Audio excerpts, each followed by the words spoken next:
ताजमहल को बेचने की ब्रिटिश ईस्ट इंडिया कंपनी की योजना के बारे में एक विदेशी ट्रैवलर फैनी पार्क्स ने भी अपनी किताब wanderings of a Pilgrim in the search of a pictures Q में लिखा कि ताजमहल को बेचने की तैयारी हो गई थी, लेकिन सही कीमत नहीं मिल रही थी, वरना बेच देते भाई लोग।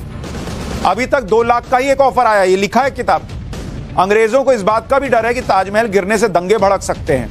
कहा जा रहा है कि एक हिंदू ताजमहल को खरीदना चाहता है और उसके सामान यानी संगमरमर से वृंदाबंद में मंदिर बनाना चाहता है। फैनी पार्क्स ने जिस वृंदाबंद का जिक्र किया है वो आज का वृंदावन, और जिस हिंदू के बारे में कहा गया कि वो ताजमहल खरीदना चाहते हैं वो सेठ लक्ष्मी चंद जैन थे, जिनकी तस्वीर आप देख रहे हैं।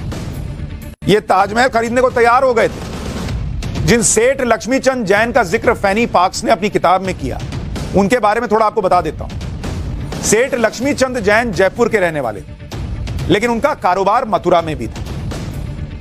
सेठ लक्ष्मी चंद जैन राजाओं के पैसे का हिसाब रखते थे। जैसे आपके पैसे का सीए हिसाब रखता है, तो ये राजाओं के पैसे का हिसाब रखते थे। मतलब एक तरह का बैंकर सीए कह लीजिए, वो उस जमाने में होते थे। उस समय सेठ लक्ष्मी चंद को उत्तर भारत का सबसे अमीर आदमी माना जाता था।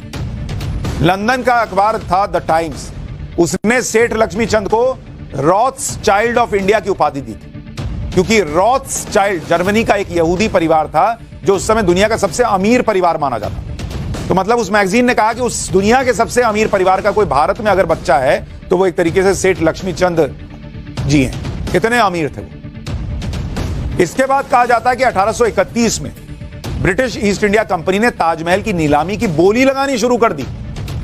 ताजमहल खरीदने के लिए सेठ लक्ष्मी चंद जैन ने 2 लाख रुपए की बोली भी लगाई कि 2 लाख में ताजमहल मुझे दे दो। हालांकि इस रकम को कम मानते हुए ईस्ट इंडिया कंपनी ने नीलामी को रोक दिया।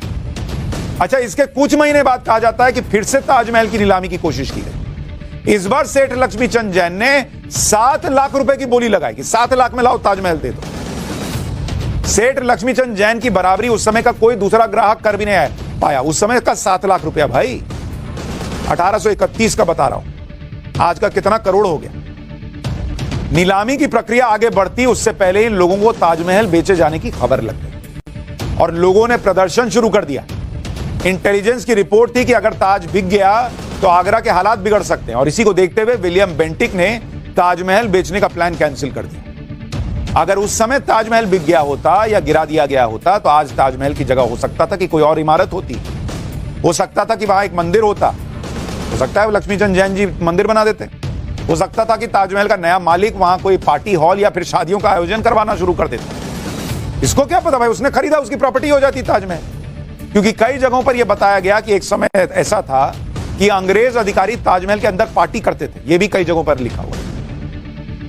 1830 और 31 में लॉर्ड विलियम बेंटिक ने आगरा के लाल किले और ताजमहल से संगमरमर और दूसरे कीमती पत्थर बेचने के अलावा ब्रिटेन भी भिजवाने का प्रयास किया। आज भी लंदन के विक्टोरिया एंड अल्बर्ट म्यूजियम में ये पत्थर रखे हुए हैं। ये पिलर्स जो आप देख रहे हैं, ये लंदन के विक्टोरिया एंड अल्बर्ट म्यूजियम के साउथ एशियन कलेक्शन में रखे गए। इन पिलर्स के बारे में दावा किया जाता है कि इनको आगरा के लाल किले से निकालकर ब्रिटेन भेजा गया था। 1830 में लॉर्ड विलियम बेंटिक ने लाल किले से काफी कीमती पत्थर ब्रिटेन भेजे थे।